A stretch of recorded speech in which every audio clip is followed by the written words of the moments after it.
Sábado Verde, radio y podcast, en la radio pública de la ciudad de Buenos Aires. Marcelo Álvarez, que es el presidente del Comité Solar de la Cámara Argentina de Energías Renovables, CADER, y también es miembro de la comisión directiva, por supuesto. Además es secretario del Global Solar Council. ¿Cómo estás, Marcelo? Muy buen día. Hola, Sergio, ¿cómo estás? Un gusto saludarte. Igualmente para nosotros, venimos desarrollando durante estos días parte de lo instalado y el potencial de las energías renovables, haciendo hincapié en que son y serán más baratas de todo esto que conocemos, de esta locura que ha expuesto nuevamente la guerra de los precios del petróleo y el modo acostumbrado de producir energía. Y decíamos que un componente interesante va a ser todo lo que tiene que ver con la reutilización o la regeneración de las plantas instaladas. ¿Podrías contarnos un poco cuánto duran los paneles solares, cómo se reciclan, cómo es el proceso que ya se empieza a ver en otras partes del mundo? Sí, con todo gusto. En general, ya hay un esquema hasta comercial de reciclado de todo lo que es la cadena de valor de toda la planta, no solamente del panel fotovoltaico, sino de todas las plantas solares, y que tiene distintas características según la madurez del mercado. En mercados como en Europa, que ya empiezan a haber primeras plantas solares que salen de operación por eficiencia, no por fin de su vida útil, porque los módulos fotovoltaicos en general, lo que son los módulos estándar, son módulos que tienen 25 años de garantía y más de 30, de 35 de vida útil, con buena calidad de generación, pero el módulo fotovoltaico de silicio mono o policristalino tiene una curva no de salida de funcionamiento, pero sí de baja de rendimiento, que en general está garantizada hasta 85% de su capacidad nominal en el día 1. ¿Qué quiere decir eso? Que si yo genero, ponele, 100 vatios con un módulo hoy, recién instalado, dentro de 25 años voy a generar al menos, como garantizado, 85 vatios después de 25 años. Claro. Ahora, eso es en términos de garantía del módulo, que es la parte más cubierta, más noble, más estudiada de lo que vemos. Exactamente. Luego de toda una planta fotovoltaica tenés estructuras de soporte de aluminio, de acero galvanizado, tenés cables, tenés baterías cuando hay con acumulación, tenés inversores y tenés para cada uno de esos componentes una distinta secuencia de reciclado. Y dentro de los módulos fotovoltaicos, por supuesto que también depende de la tecnología. No es lo mismo reciclar los módulos de celdas de silicio, que son el 90% del mercado actual, con módulos de capa delgada con distintas tecnologías, o arsenuro de galio, o de silicio amorfo, o de triple juntura, o lo que va a ser en el futuro las celdas de tándem o perovskita, que son celdas que en laboratorio tienen alrededor del doble de la eficiencia que tiene hoy el silicio en fase comercial, pero que todavía están en desarrollo y que van a aumentar desde el 22-23% que tiene hoy de eficiencia un sistema moderno de energía solar fotovoltaica a más de 40 en algunos años. Y en Argentina, ¿cuándo empezará a producirse ese proceso de recambio y de reciclaje? Yo creo que los compromisos no van a tardar tanto tiempo en ser tomados, porque las plantas grandes, las que son como Caucheri en Jujuy de 300 megas, van a empezar a prever la situación del final de operación desde la misma concepción, como se hace hoy en otras partes del mundo. El resto del mercado, para ponerte ejemplos de hoy los únicos módulos fotovoltaicos que se convierten en residuo son los módulos fotovoltaicos que están en las boyas de las vías navegables, porque son los que en general las embarcaciones, una fracción de ellos por supuesto, los chocan y los rompen. Y eso hoy Argentina lo trata como basura electrónica, como si se hubiese roto una computadora, por ponerlo en términos banales. No es un residuo peligroso, el único que debía ser tratado como residuo peligroso es una tecnología que en Argentina no está, que es el arseniuro de galio. Sí. No, que de todos modos yo quería llevarte a la conversación sobre economía circular. Entonces, estos paneles que nosotros vemos, vos citaste Cauchari, ¿cuándo empiezan a entrar en esa fase posible de reciclado? Cuando ya, digamos, pierdan su vida útil y no solo los paneles, sino toda esa estructura que vos mencionaste empiece a entrar en otro circuito. ¿Para cuándo se prevé eso y cómo se va a hacer acá? Eso es seguro más de 20 años. Va a depender en función del precio de la tierra o de la superficie que esté cubierta, si es un techo o una fachada o lo que fuere, porque los módulos van a seguir funcionando, pero al haberlos reemplazado por módulos que tienen el doble de eficiencia, va a haber un incentivo económico a reemplazar módulos que todavía están dentro de su vida útil. Y por eso todavía es más importante su reciclado. De hecho, en Estados Unidos y en Europa empieza a haber reemplazo de módulos en plantas que ya están operativas y que están dentro de su vida útil por módulos más eficientes, aún sin tener los de perovskite y los de tándem, que son del doble de eficiencia, y un mercado de módulos usados.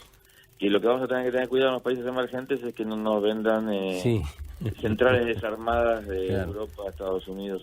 ¿Y qué tiene un panel solar como los de Cauchari, además de cristales? Bueno, hablando muy simplemente, tienen vidrio, una caja de conexiones, que es básicamente metal, cobre, algunos terminales y algo de plástico, polímero, un encapsulante transparente y las celdas de silicio y los conductores, que en general es una aleación de plata.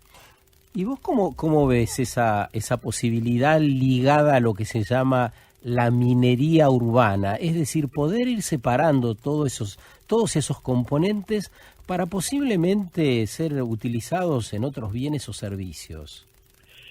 Es un hecho, o sea, lo que se discute ahora es la fracción de la recuperación, pero no si es posible o no recuperarlo. Bien. Dependiendo de la tecnología del módulo, el estado del módulo, la localización del módulo, porque todo entra también, cuando vos lo haces por una cuestión de principio de economía circular, lo que analizás simplemente es la mayor o menor costo que te va a generar. Cuando analizás desde el punto de vista de economía capitalista, es dónde está el módulo y cuánto me sale ir a buscarlo. Claro. Pero en todos los casos la discusión ya no es reciclamos o no reciclamos, sino en qué momento de la vida útil lo hacemos y cómo es la operación y el costo de esa operación para atrás. Estamos hablando con Marcelo Álvarez, que es una autoridad, porque es presidente del Comité Solar de la Cámara Argentina de Energías, ahora de CADER, ha sido presidente y desde hace muchos años está en la actividad. Y no podemos perder de preguntarnos sobre esta aseveración que venimos haciendo de que las energías renovables son más baratas. ¿Qué podrías aportar a esta sentencia para seguir dándole cuerpo, para seguir ofreciendo a las personas que nos están escuchando argumentos válidos y contundentes en este sentido? Lo primero que puedo decir de la aceleración es que es cierta, y lo segundo es que para poder hacer un análisis serio hay que desagregarla por región, por tecnología, por época del año, pero en general cuando voy a hablar que voy a desplazar energía fósil por energía renovable, la sentencia que desplazo por energía más barata es cierta. Ahora, para que sea estrictamente cierta en todos los horarios, en todas las condiciones, en todas las regiones, hay que analizar más fino qué tecnología estoy usando, si es solar fotovoltaica, si es eólica, si es bioenergía, si es geotérmica, lo que fuere, la escala y qué energía estoy desplazando. Por ejemplo, ahora, de mucha actualidad, el llamado de CAMESA para manifestación de interés de proyectos de energía renovable, que lo que busca es reemplazar la generación forzada estacional en todo el país, pero fundamentalmente en NEA y NOA. ¿Qué significa esto? Quieren reducir la generación con fósiles, con acarreo, estacionales de punta, que es muy cara. ahí por supuesto que todo lo que hagan con renovables, incluyendo hasta las opciones de renovables más caras que son solar con acumulación, la acumulación en baterías todavía en términos comparativos, no en Argentina, pero digamos también en Argentina, pero en el mundo, acumular con la batería es más caro que el uso directo de la energía producida, pero aún así el espacio de lo que se está haciendo hoy en Argentina, sobre todo en el NEA, en la generación forzada de punta, da para hacerlo hasta con solar de acumulación y a bajar el precio. Bien, un minuto final para preguntarte sobre algo que se produjo esta semana. El Banco Interamericano de Desarrollo informó el miércoles la aprobación de una línea de crédito para Argentina por 1.140 millones de dólares. Van a desembolsar 200 primero para proyectos de inversión con el objetivo de promover la descarbonización del sector energético. ¿En qué se debiera usar esa plata? Ya está preasignada y se va a usar en infraestructura eléctrica mayoritariamente. Y está muy bien que se haga así porque para poder seguir creciendo con parques de alto factor de capacidad. Factor de capacidad es, yo pongo la misma turbina eólica o el mismo panel solar en un lugar que tiene más viento o más sol, y la misma inversión de infraestructura me genera mucho más energía. Para poder hacer esos parques de alto factor de capacidad, que en Argentina básicamente es Patagonia y sur de provincia de Buenos Aires para eólica, y Cuyo y NOA para solar, necesito inversión en infraestructura de redes para poder transportarlas a los centros de consumo. Qué bien. Yo soy uno de los principales defensores de la generación distribuida más cerca del consumo, pero no es una u otra, es una complementación en la estrategia y utilizar toda la potencialidad que tiene Argentina, que la Patagonia se conoce como Patagonia Saudita en el mundo eólico, por los factores de capacidad que tenemos allí sobre territorio que Europa tiene que ir a buscar al Mar del Norte, con inversiones mucho más altas, y todo eso, digamos, los primeros desembolsos del aporte del BID para descarbonización es para infraestructura eléctrica, que es muy necesaria y que estuvo postergada durante muchos años. ¿La Patagonia Saudita en relación al petróleo que hay en Arabia Saudita?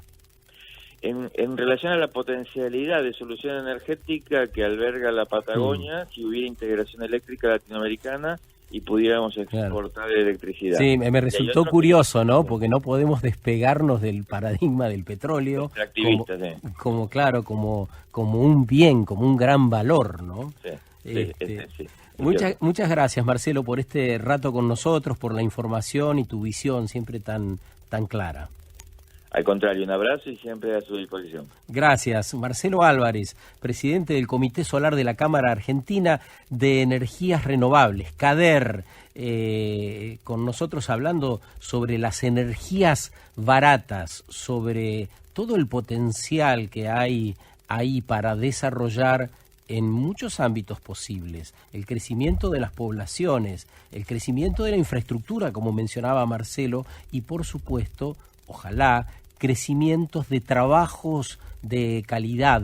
Sábado Verde, radio y podcast, en la radio pública de la ciudad de Buenos Aires.